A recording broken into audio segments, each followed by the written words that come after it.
అందరికీ జై Bhim. Hi, hello, నమస్తే, వెల్కమ్ టు బీజేఎస్ బహుజన్ సేన మీడియా ప్రేక్షకులకు స్వాగతం. ఈరోజు ప్రత్యేకించి చాలా మంది మరి యంగ్స్టర్స్ అదేవిధంగా నన్ను అడిగినటువంటి విషయం ఏంటంటే, స్పెషల్ మ్యారేజ్ యాక్ట్ అని పెళ్లి చేసుకుంటున్నారు కదన్నా, అసలు స్పెషల్ మ్యారేజ్ యాక్ట్ అంటే ఏంటి అనే అంశం మీద ఒక వీడియో చేయమని అడగడం జరిగింది. దాని మీద నేను వీడియో చేయడానికి ముందుకు వచ్చాను. అయితే నా పేరు మత్తే బాబీ, నేను బహుజన సేన వ్యవస్థాపక అధ్యక్షుడు, అదేవిధంగా మూక్ నాయక్ మాస్ పత్రికకి ఎడిటర్గా కూడా పనిచేస్తున్నా.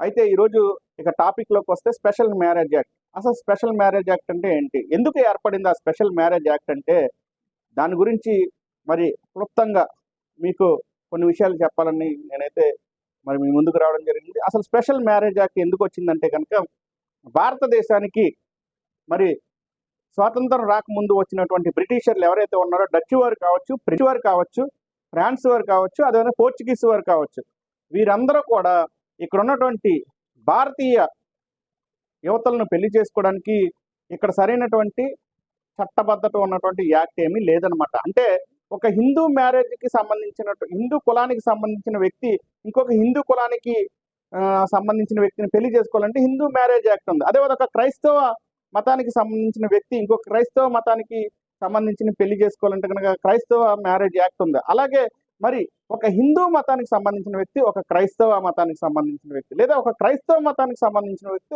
లేదా ఒక ముస్లిం మతానికి సంబంధించిన వ్యక్తిని పెళ్లి చేసుకోవాలంటే ఏం మ్యారేజ్ యాక్ట్ ఉందంటే, అప్పటి వరకు అంటే 1752 వరకు కూడా ఎటువంటి యాక్ట్ లేదు. 1752లోనే ఈ యాక్ట్ ఏర్పడింది, స్పెషల్ మ్యారేజ్ యాక్ట్ అనేది. కానీ దానికి సరైనటువంటి సమగ్రమైనటువంటి ఒక చట్టం రూపొంద లేదు కాబట్టి 1954లో స్పెషల్ మ్యారేజ్ యాక్ట్ని మరి అంతా కూడా భావ సారూప్యతతో అదేవిధంగా సమగ్రంగా ఒక చట్టాన్ని రూపొందించారు. అదే స్పెషల్ మ్యారేజ్ యాక్ట్ అనమాట. అయితే ఈ స్పెషల్ మ్యారేజ్ యాక్ట్లు చేసుకోవడానికి వీలు కల్పించి సబ్ రిజిస్టర్ని కొంతమందికి మరి అక్కడికి వెళ్ళి స్పెషల్ మ్యారేజ్ యాక్ట్ చేసుకోవడానికి మనం దరఖాస్తు చేసుకోవచ్చు. అదేవిధంగా స్పెషల్ మ్యారేజ్ యాక్ట్ చేసుకునే ముందు అప్లికేషన్ పెట్టాల్సి ఉంటుంది. ఆ అప్లికేషన్లో మరి మీరు ఏదైతే మీకు సంబంధించిన డీటెయిల్స్ అన్ని ఫిల్ చేయాలి. అదేవిధంగా ఏదైతే స్పెషల్ మ్యారేజ్ యాక్ట్ ద్వారా మరి కొంత ఖర్చు కూడా తగ్గుతుంది. ఇప్పుడైతే చాలామంది గ్రాండ్గా మ్యారేజ్లు చేసుకుంటున్నారు, గ్రాండ్గా భోజనాలు కూడా ఏర్పాటు చేస్తున్నారు. కానీ స్పెషల్ మ్యారేజ్ యాక్ట్లో ఏమి ఉండవు. సబ్ రిజిస్టర్ గారి దగ్గరికి వెళ్తే మరి అక్కడ మరి ఆయన చేయాల్సినటువంటి మరి కార్యక్రమం అంతా చేసి మీకు ఒక చట్టబద్ధమైనటువంటి ఒక సర్టిఫికెట్ని కూడా ఇవ్వడం జరుగుతుంది.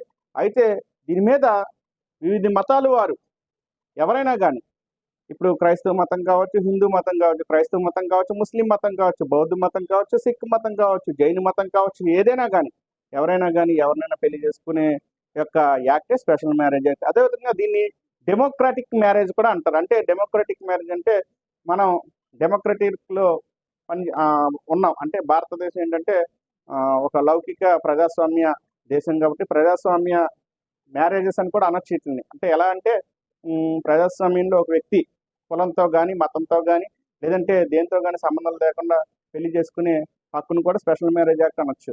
ఇది పూర్తిగా స్పెషల్ మ్యారేజ్ యాక్ట్ గురించి నేను క్లుప్తంగా మీకు అర్థమయ్యే రీతిలో చెప్పడానికి చేసినటువంటి ప్రయత్నం. నా యొక్క వీడియో మీకు నచ్చితే కనుక ఖచ్చితంగా లైక్ చేయండి, షేర్ చేయండి, సబ్స్క్రైబ్ చేయండి.